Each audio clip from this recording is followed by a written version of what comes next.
Bismillahirrahmanirrahim. Assalamualaikum warahmatullahi taala wabarakatuh. Dan salam sejahtera, salam Malaysia Madani. Yang berhormat Datuk Seri Ahmad Zahid Hamidi, Timbalan Perdana Menteri. Yang berhormat Saudara Rafizi Ramli, Menteri Ekonomi, merangkap pengurusi bersama Kongres Ekonomi Bumi Putra. Yang berhormat Menteri-Menteri. Yang berhormat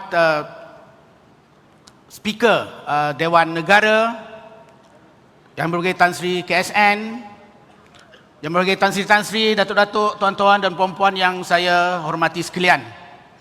Pertamanya tentunya saya mengucapkan terima kasih kerana mengizinkan saya untuk terlibat di dalam suatu perkara yang cukup besar bagi negara kita, Kongres Ekonomi Bumi Putra.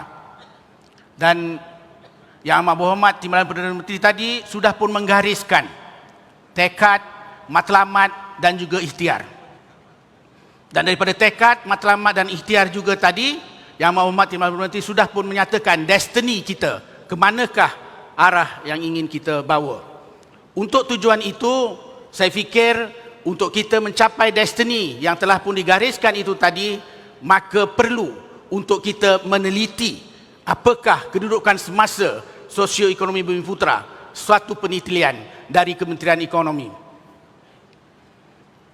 Di dalam hal membicarakan soal penelitian, tentunya ada 3 perkara yang ingin saya sentuh. Yang pertama, trend mega dan juga dasar negara yang telah pun dilaksanakan pada ketika ini dan sebelum-sebelum ini. Dan kemudiannya, kita perlu melihat realiti Bumi Putra kini di mana kedudukannya. Dan seterusnya kita juga akan membentangkan tantangan semasa yang kita hadapi. Bagaimana isu-isu yang berkaitan dengan cabaran dan juga cabaran global dan juga cabaran domestik. Dan pembentukan hala tuju baharu agenda pemerkasaan Bumi Putra ini tentunya menuntut kita untuk melihat satu sudut pandang ataupun sisi pandang yang berbeza, sama ada di peringkat global ataupun domestik.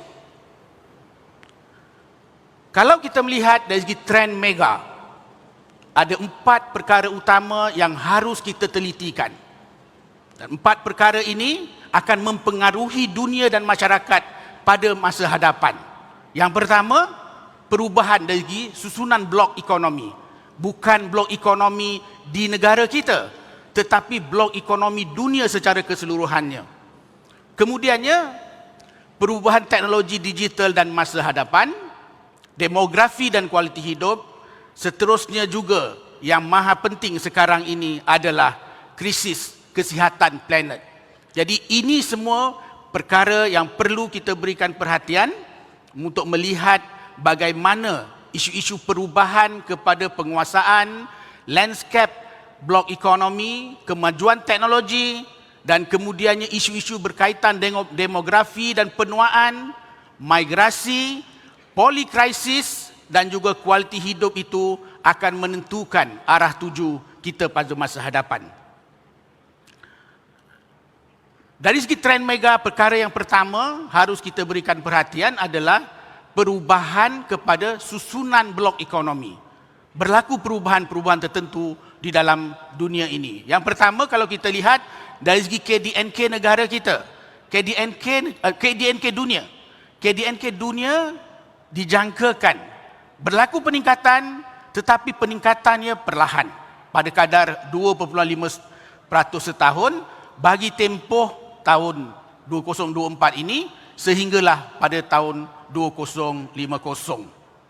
Kita juga perlu melihat dari segi perubahan kuasa ekonomi dunia, kebangkitan timur dan selatan. Kebangkitan timur dan selatan juga perlu berikan perhatian.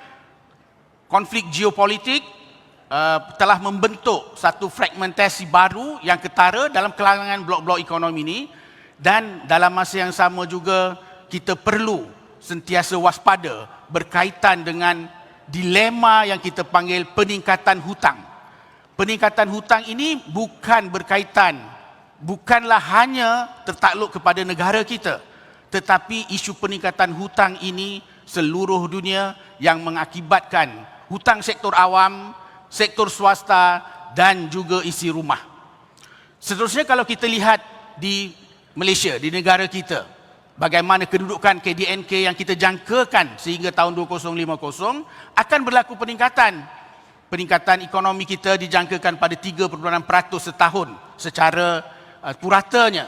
Dan kemudiannya potensi pelaburan dan perdagangan, bagaimana kita mesti menjadikan negara kita ni menjadikan dia menjadi destinasi kepada kepelbagaian pelaburan dan perdagangan akibat daripada perubahan kuasa ekonomi dalam dunia di mana kebangkitan timur dan selatan itu perlu diberikan perhatian. Seterusnya juga perubahan dari isu berkaitan dengan ekonomi ini adalah pendapatan isi rumah. Memang kita akan jangkakan peningkatan pendapatan di dalam KDNK kita, termasuk juga pendapatan isi rumah negara kita. Tetapi ada satu perkara yang harus kita berikan perhatian, iaitu komitmen fiskal yang lebih tinggi bagi negara ini. Dan ini kita gambarkan keseluruhannya yang kita perlu berikan perhatian bagaimana kita dapat meraih manfaat daripada peluang yang ada untuk meningkatkan pendapatan rakyat negara kita. Seterusnya, dari segi penggerak utama untuk membentuk masa hadapan ini, trend mega globalnya, perubahan teknologi dan digital masa hadapan. Pada ketika ini, kalau kita lihat dari segi trend mega berkaitan dengan perubahan teknologi dan digital, ianya sangat eksponensial. Ya? Dan kalau kita lihat perkara-perkara yang sedang berlaku di keliling kita, advanced robotic, cloud computing, advanced genomics, data raya, AI, ini semua telah melibatkan ataupun menjadikan jurang teknologi antara negara, antara masyarakat terlalu semakin melebar. Dan ianya juga antara negara maju dan juga negara yang sedang membangun. Bagi Malaysia, kalau kita lihat berkaitan dengan keperluan ekonomi automasi itu tadi, kita perlu sangat-sangat untuk beralih segera ke arah automasi. Dan seterusnya penerima gunaan R&D and CNI harus kita berikan perhatian. Tetapi ada satu peluang yang berlaku di sini, iaitu kemunculan jenis-jenis pekerjaan baharu yang perlu kita berikan perhatian bagaimana untuk kita menyediakan bakat-bakat supaya jenis pekerjaan baharu ini akan mampu kita berikan perhatian dan kemudiannya memberikan pekerjaan kepada negara. Dan tentunya semua sedia maklum, peningkatan keputusan berpaksikan kepada data adalah sesuatu yang tidak akan dapat kita lari daripada keperluan data. Dan ini yang saya katakan bahawa teknologi pengkomputeran ini peningkatannya eksponensial, dan bagaimana kita melihat perkara-perkara ini untuk mendapat manfaat dan kemudiannya memastikan supaya jurang akses dan kapasiti digital dengan negara maju ini dapat kita rapatkan. Seterusnya, Yang Mohormat Datuk Seri, Datuk-Datuk, Tuan-Tuan dan Puan sekalian, perubahan demografi dan kualiti hidup. Ini juga trend mega yang perlu berikan perhatian. Terdapat kesan yang berganda di atas polikrisis yang akan menguji daya tahan masyarakat. Kemudiannya, dalam hal global ini, peningkatan migrasi global akan berlaku. Dan kemudiannya, terdapat satu senario di mana peningkatan kumpulan pendapatan penengah akan mempengaruhi trend penggunaan.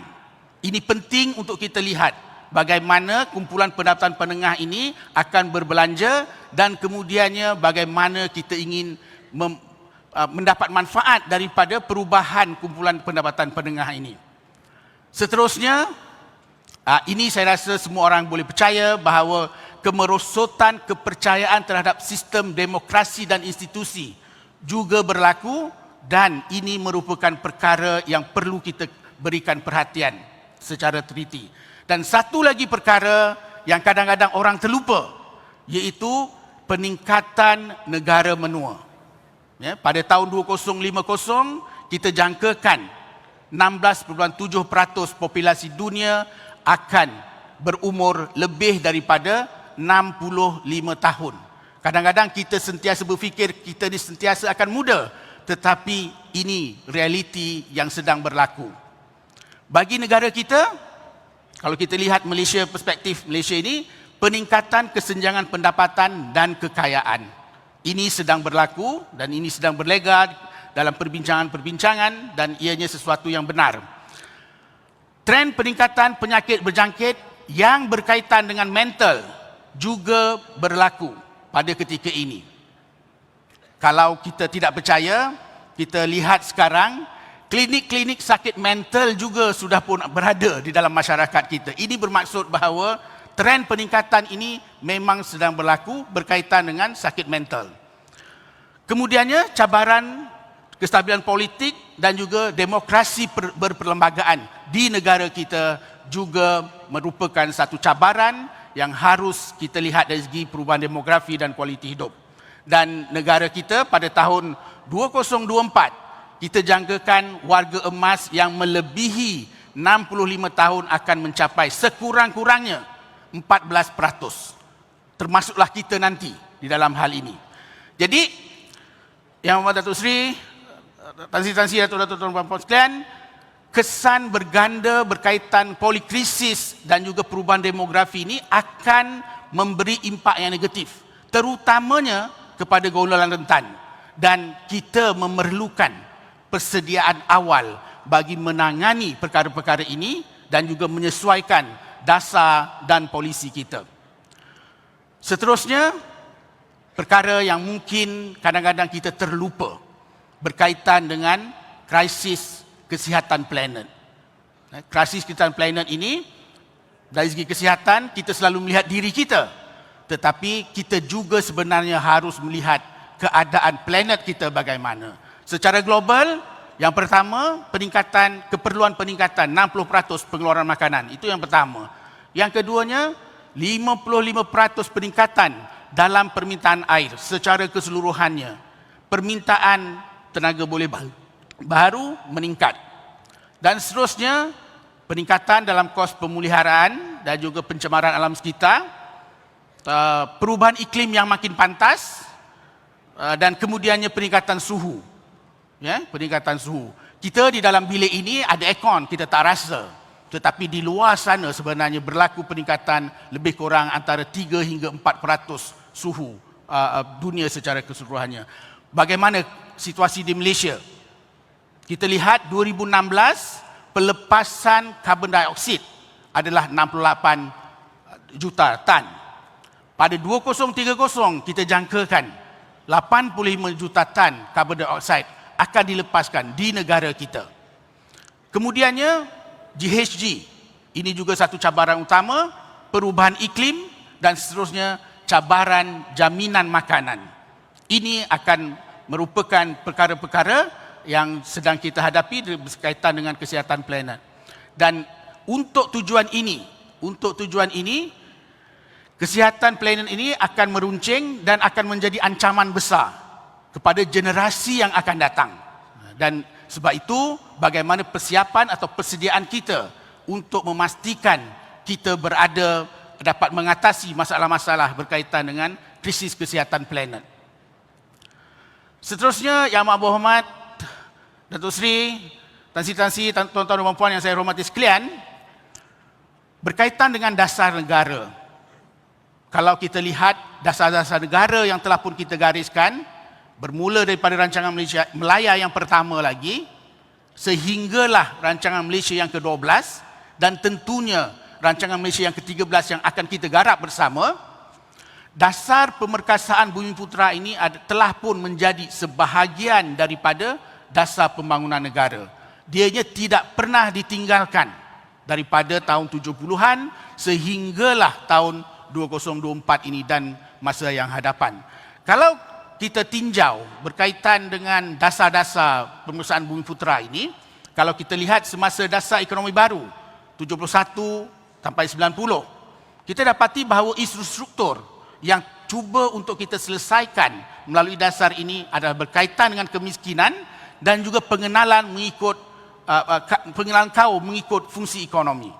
Dan kita telah pun mengadakan pelbagai inisiatif untuk tujuan ini.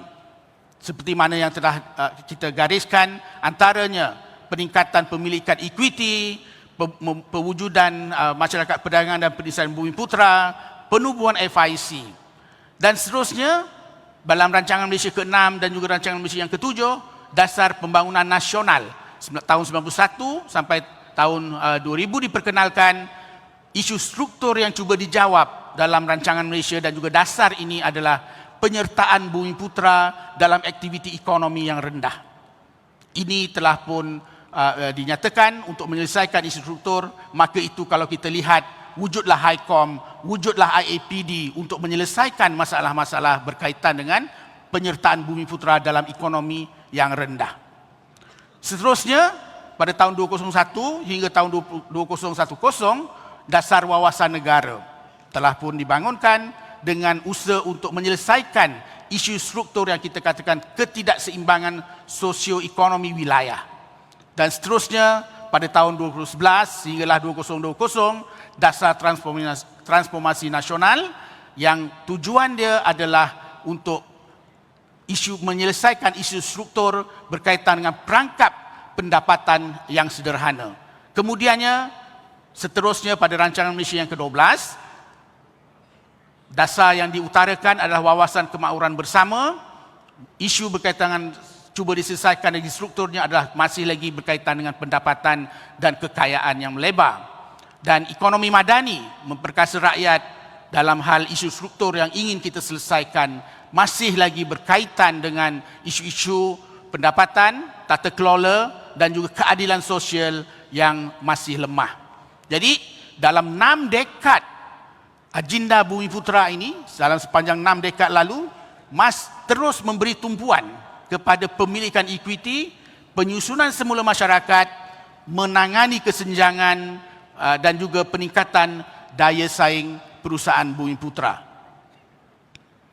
Seterusnya, Yang Berhormat, dari segi dasar negara pada ketika ini, seperti mana semua sedia maklum, saya rasa semua dah hafal, ekonomi madani memperkasa rakyat, ianya tidak lain dan bukan bertujuan untuk meningkatkan ataupun memperbesarkan ekonomi kita, dalam masa yang sama bagaimana peningkatan darjat hidup rakyat ini dapat dipertahankan, dan kemudiannya di tengah-tengah itu bagaimana kita dapat meningkatkan kecekapan penyampaian perkhidmatan awam supaya dalam hal ekonomi dapat kita selesaikan, dalam hal sosial hidup rakyat ini dapat juga kita selesaikan, dan ianya telah pun kita terjemahkan di dalam kajian separuh penggal Malaysia yang ke-12, dan ianya kita jajarkan untuk menumpukan supaya potensi ekonomi semua rakyat ini merentasi etnik untuk meraih peluang yang saksama. Telah pun kita gariskan untuk tujuan ini.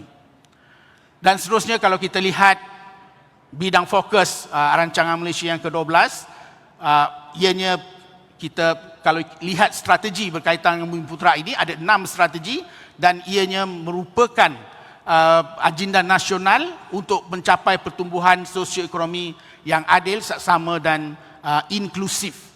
Ini kita akan kekalkan di dalam pelaksanaan kita untuk rancangan Malaysia yang ke-12 ini. Dan tentunya kita yakin bahawa dalam rancangan Malaysia yang ke-13 juga perkara-perkara berkaitan dengan agenda untuk memperkasakan Bumiputera ini akan sentiasa diberikan perhatian.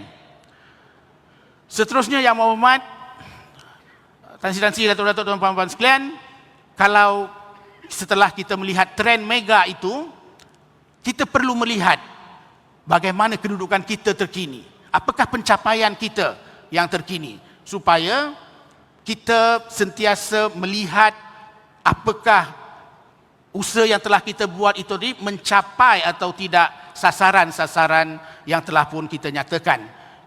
Kalau kita lihat sasaran-sasaran yang kita ingin telitikan adalah berkaitan dengan pemilikan equity, penyertaan Bumiputera dalam tenaga kerja mahir, isi rumah yang memiliki kediaman, dan kemudiannya berkaitan dengan nisbah gaji dan upah, dan juga nisbah pendapatan antara kaum di negara ini.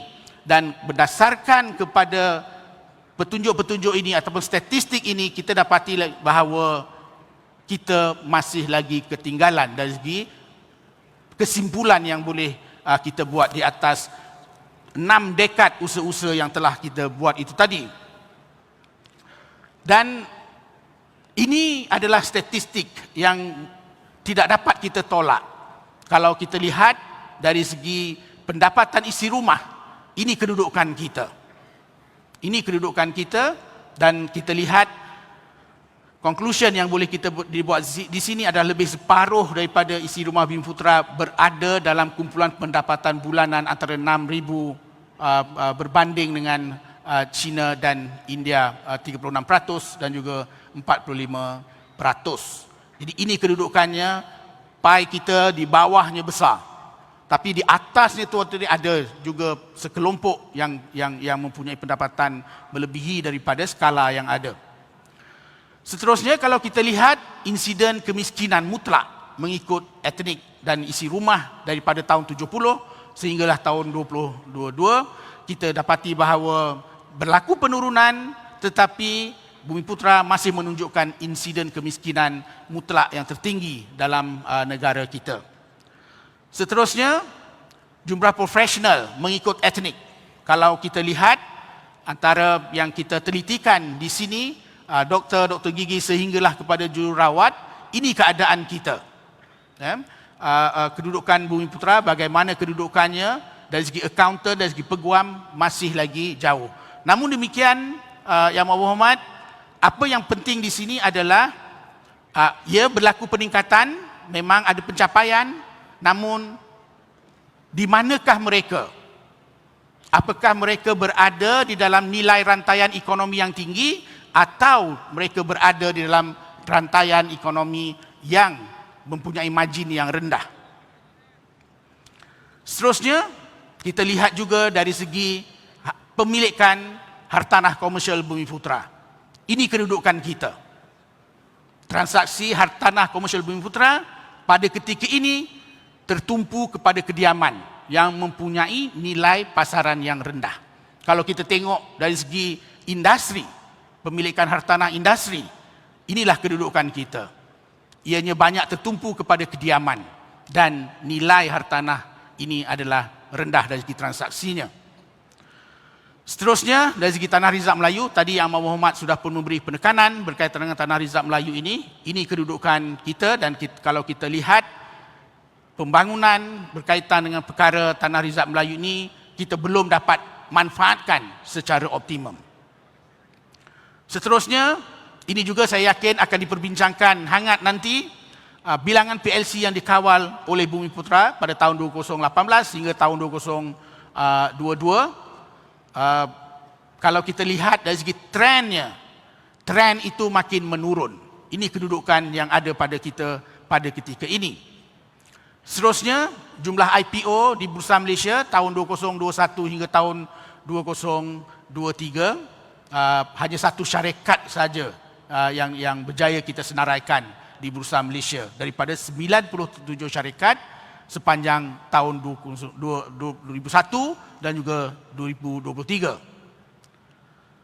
Seterusnya, Yang Berhormat, isu dan cabaran ekonomi yang perlu kita tangani. Secara ringkasnya, isu dan cabaran ini dari segi globalnya, ini keadaan kita, cabaran global, dan bagi cabaran domestik ini, kalau saya dapat ringkaskan, kita mempunyai cabaran dalam hal sudut permintaan, dari segi pendapatan rakyat, dan dari sudut penawaran, kita juga mempunyai cabaran kerana kos yang tinggi yang dikatakan tekanan inflasi, peningkatan kos sara hidup, ini menjadi cabaran kita. Dan seterusnya juga cabaran kita dalam domestik ini juga adalah dari segi peralihan struktur ekonomi yang sangat perlahan. Ini perlu kita perbincangkan bagaimana kita harus menangani cabaran, isu dan cabaran ekonomi yang kita hadapi pada ketika ini, Yang Berhormat. Yang Berhormat, saya fikir saya perlu menamatkan perbincangan ataupun persembahan ini setakat isu dan cabaran Bumiputera. Kerana kemudian nanti kita sama-sama akan membincangkan dalam sesi libat urus dan kemudiannya diskusi-diskusi yang ada untuk menangani isu dan cabaran ini bagaimana. Dan untuk tujuan ini, KEB 2024 ini akan memberi aspirasi masa hadapan kaum Bumi Putra dan negara ini memerlukan agenda baharu bagi pemeriksaan Bumi Putra dengan mengambil kira trend mega dan cabaran semasa. Saya fikir setakat itu, terima kasih. Wabillahi taufiq wal hidayah. Wassalamualaikum warahmatullahi taala wabarakatuh. Terima kasih.